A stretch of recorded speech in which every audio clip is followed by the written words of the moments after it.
Pessoal, nós vamos trabalhar com a citologia básica e vamos dividir esse assunto em três momentos.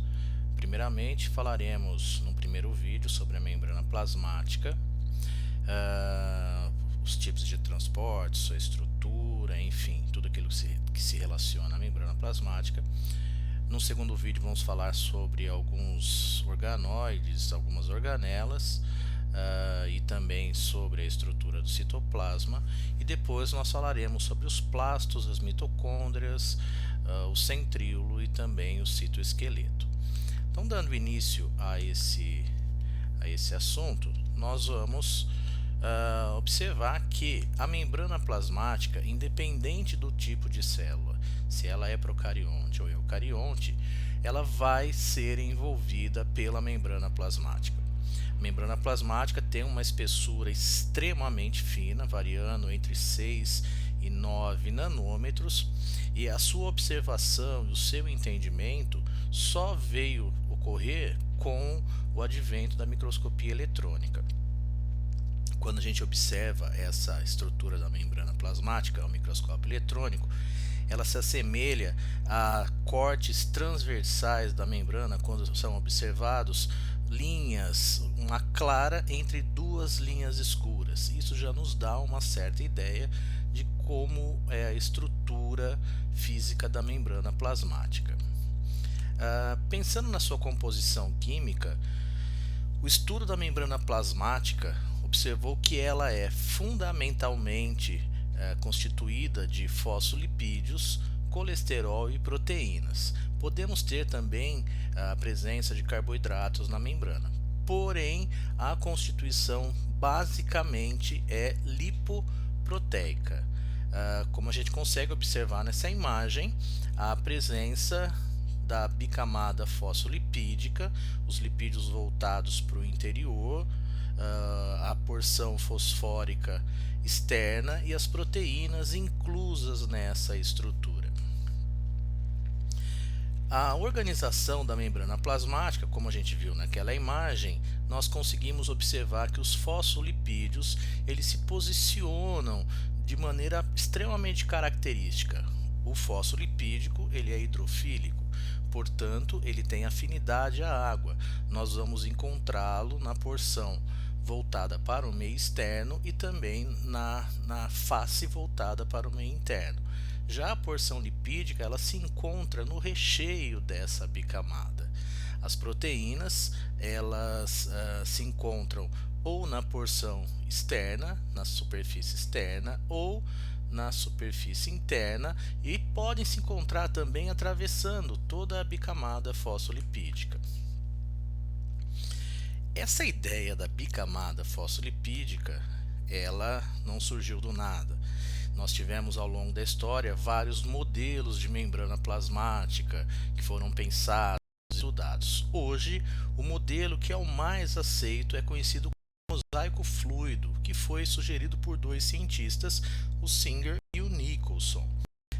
Nessa estrutura, os fosfolipídios têm por função manter a estrutura da membrana plasmática, enquanto as proteínas têm diversas propriedades que nós vamos ver um pouco mais à frente. Também nós vamos observar a presença de colesterol. O colesterol ele serve como uma barreira para a passagem de substâncias na bicamada fosfolipídica. Então, nessa imagem, nós conseguimos observar o modelo mosaico fluido com a presença do fosfolipídio, da bicamada fosfolipídica. Essas pequenas esferas na superfície são as porções fosfóricas. O lipídio se encontra como essas duas expansões. Aqui nós temos em amarelo colesterol, grandes proteínas que atravessam a estrutura da bicamada, e em verde aqui nós podemos observar carboidratos que se localizam na membrana plasmática. As proteínas, então, elas têm diversas funções, como funções de transporte, elas servem como canais de passagem de substâncias, tanto do meio externo para o meio interno, como também do meio interno para o meio externo. Elas são receptoras de membrana, recebem sinais, mensagens para a célula. Elas também funcionam como ancoragem para o citoesqueleto, também servem como pontos de reconhecimento de células que vão se ligar eventualmente à membrana plasmática, lembrando do processo de chave e fechadura. Então nós vamos ter aí as proteínas de adesão, vamos ter proteínas que facilitarão o transporte de substâncias, proteínas de reconhecimento, dando determinado tipo de característica às células, proteínas receptoras de membrana, proteínas de transporte e ainda as proteínas de ancoragem para o citoesqueleto, proteínas que vão manter, auxiliam na manutenção da forma e da estrutura celular. Já que nós estamos falando da membrana, e ela é uma estrutura que envolve as células, uma das propriedades que a membrana tem, talvez a sua principal propriedade, seja a permeabilidade seletiva. Então, se nós estamos falando em permeabilidade seletiva, é justamente uma propriedade que a membrana tem de selecionar o que entra e o que sai. Não é impedir a entrada ou impedir a saída, e sim selecionar. A seleção ela pode ser de diversas maneiras, pela concentração das substâncias, da diferença da concentração das substâncias no meio externo e meio interno, pode ser pela dimensão dessa substância, pode ser da sua carga elétrica, enfim, são várias as funções. Então nós vamos observar que existem processos diferentes para o transporte das substâncias, né? O importante é que a gente tenha alguns conceitos bem claros do que é concentração e do que é também o gradiente de concentração. Concentração de uma solução, nós vamos pensar na relação entre soluto e solvente. Então, os transportes que nós vamos ter, nós vamos dividir em três tipos de transporte. O chamado transporte passivo, em que não há gasto energético por parte da célula, é um processo meramente físico. O transporte ativo, o qual a célula gasta energia para a movimentação das substâncias, e o transporte em massa, que também é um transporte ativo, porém transportando uma quantidade maior de substâncias. O transporte passivo, como eu já disse, é aquele que não gasta energia, a célula não tem nenhum gasto energético, e nós vamos classificá-los em três modalidades: osmose, difusão simples e difusão facilitada. A osmose, nós vamos ter a movimentação do solvente. O que seria isso? O soluto, por ter uma membrana que não permite a passagem de suas partículas, faz com que seja somente possível a movimentação do solvente. Então, quando nós colocamos, por exemplo, duas soluções com concentrações diferentes, isso significa que elas vão ter pressão osmóticas diferentes, separadas por uma membrana que ela é seletivamente permeável, nós vamos ter a movimentação do solvente. Então, por exemplo, a gente consegue observar nessa imagem. No primeiro momento, nós temos aqui a solução 1, que para nós vai ser o meio extracelular, e a 2, que é o meio intracelular. Nesse caso, as concentrações elas são iguais. Se nós observarmos, o soluto está indicado por essas esferas verdes. Então eu tenho a mesma concentração. Nesse caso, podemos dizer que a solução do meio externo, extracelular, ela é isotônica em relação à concentração do meio intracelular. Isso na situação 1, que nós observamos aqui em uma hemácia, que ela se mantém com o mesmo formato. Já na situação 2, nós vamos observar que existe uma concentração maior de soluto no meio extracelular. Portanto, podemos dizer que a solução que essa hemácia está mergulhada é uma solução hipertônica. A concentração de soluto no interior da célula é menor. Nessa situação, para que haja um equilíbrio, o solvente, que no caso é a água, ele sairá da célula a fim de diluir o meio extracelular. Ao mesmo tempo que a água sai para diluir o meio extracelular, o interior da célula passa a se tornar mais concentrado. Portanto, nessa situação, quando uma hemácia é mergulhada num meio hipertônico, ela perde água, ela passa a ficar murcha. Na terceira situação, nós observamos uma hemácia mergulhada em uma solução hipotônica. Observamos que a concentração de soluto no interior da hemácia é muito maior do que no exterior. Nesse caso, o solvente, que é a água, entrará na célula a fim de diluir o meio interno. A célula ganhará água. Ela ganhará água porque ela está mais concentrada. A solução, nesse caso, nós dizemos que é uma solução hipotônica.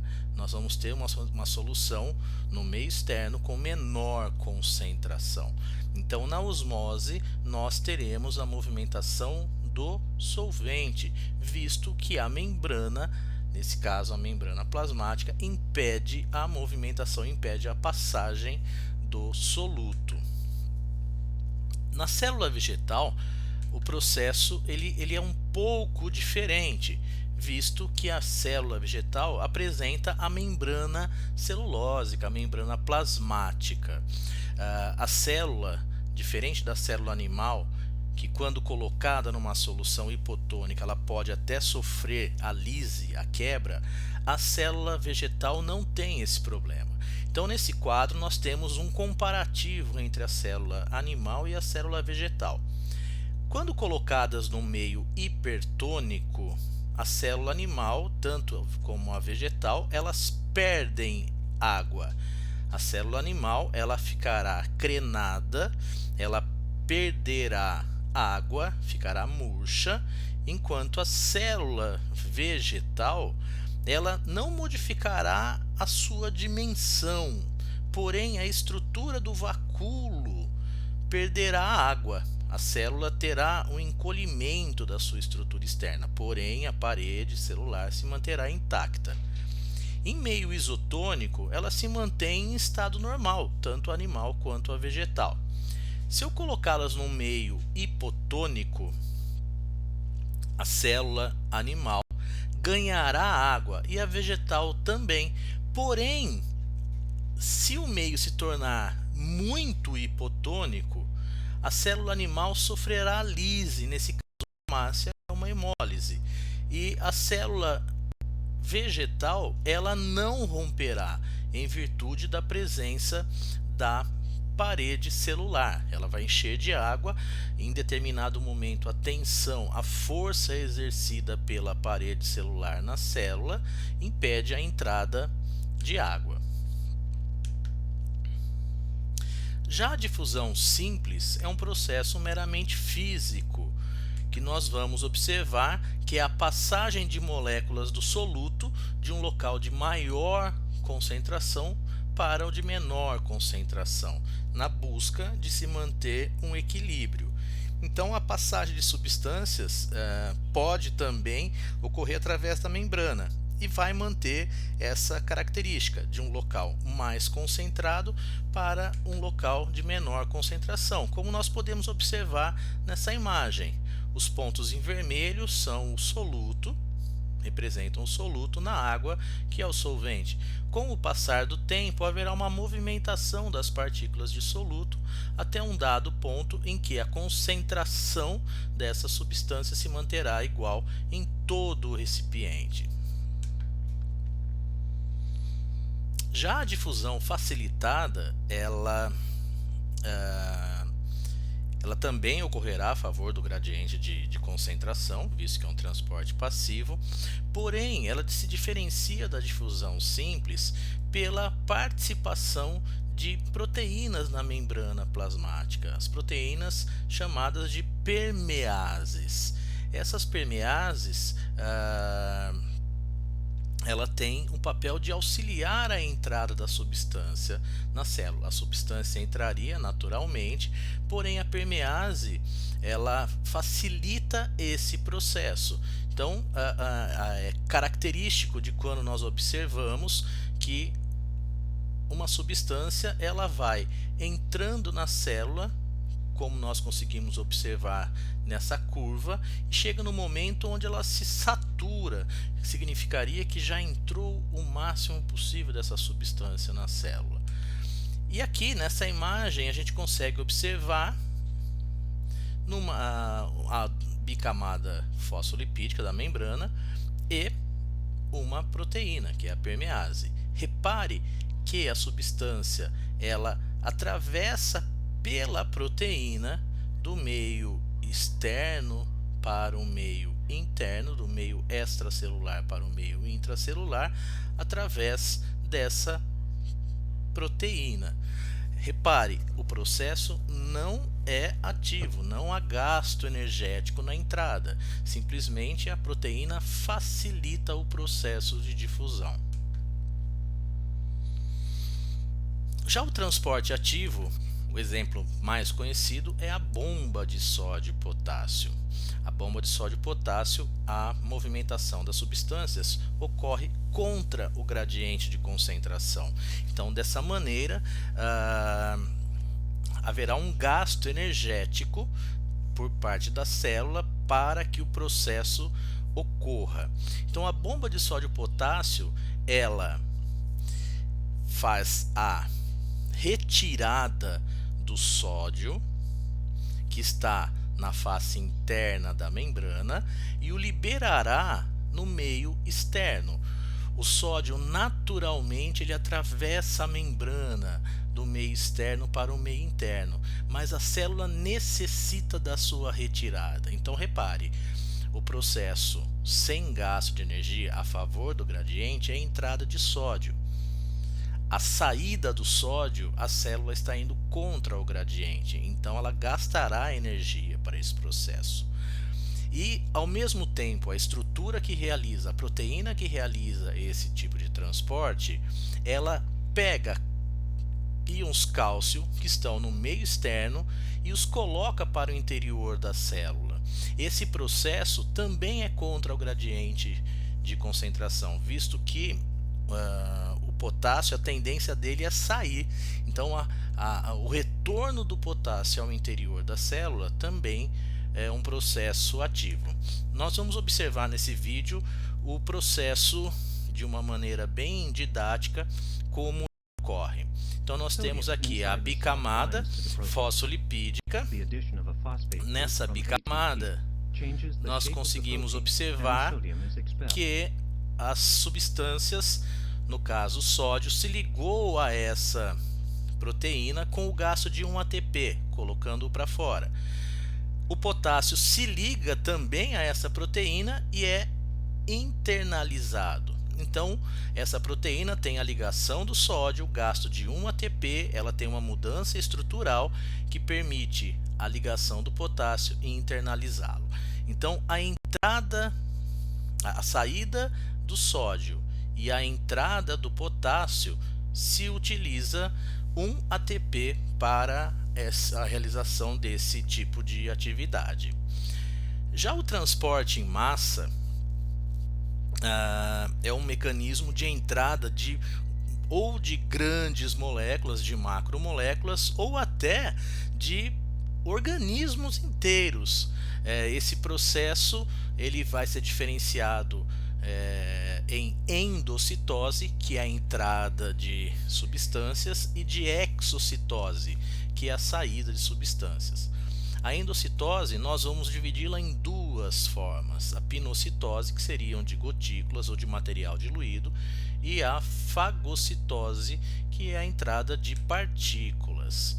Então, a pinocitose, nós vamos ter um processo de invaginação da membrana plasmática. Esse processo de invaginação levará ao englobamento desse conteúdo líquido ou dissolvido, e no interior da célula haverá a formação de um pinossomo, que poderá ou não se ligar a lisossomos para, por exemplo, termos um processo de digestão intracelular. Então nós conseguimos observar nessa imagem as substâncias que estão no fluido extracelular, que elas vão ser englobadas através desse processo de invaginação, formando uma vesícula no meio intracelular, essa vesícula denominada pinossomo.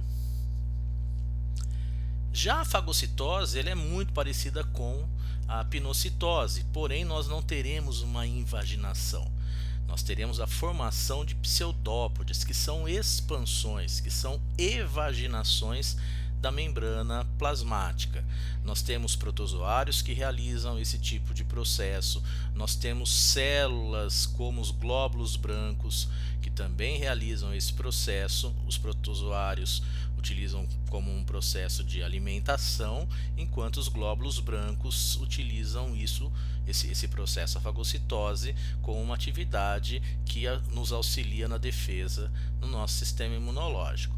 Então, nessa imagem nós conseguimos observar um glóbulo branco tendo na sua membrana terminações proteicas que identificam uma bactéria. Ele emite pseudópodes que englobam a célula bacteriana, formando um fagossomo.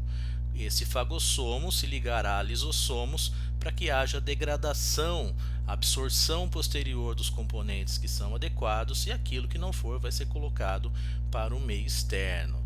E aqui uma imagem de microscópio mostrando uma entameba formando um fagossomo, englobando um pequeno organismo e a formação dos seus dois pseudópodes. Já o processo de saída de substâncias nós chamamos de exocitose, em alguns livros também denominados como plasmocitose. Depois que o material ele é endocitado ou por pinocitose ou por fagocitose, ele vai ser digerido e sobrarão os restos desse processo, que de uma forma bem simples tem que ser lançados para o meio externo. Então o lançamento dessas substâncias para o meio externo é realizado através de exocitose. Um outro processo de exocitose que nós também temos é o processo de secreção de substâncias. As substâncias elas são secretadas por vesículas que são liberadas a partir do complexo golgiense. Elas se fundem à membrana plasmática, como nós conseguimos observar nessa imagem. E quando elas se fundem, isso é lançado, os resíduos são lançados para o meio externo. Então conseguimos observar aqui uma vesícula, e a vesícula tem a mesma constituição da membrana plasmática, mantém no seu interior as substâncias que serão eliminadas. Ela se aproxima da membrana, se funde e se abre, liberando o seu conteúdo para o meio externo. Tranquilo, pessoal? Então, essa primeira parte falamos da membrana plasmática, todos os seus constituintes, e posteriormente teremos outro vídeo falando dos organoides, dos principais organoides e também do citoplasma. Então, até o próximo.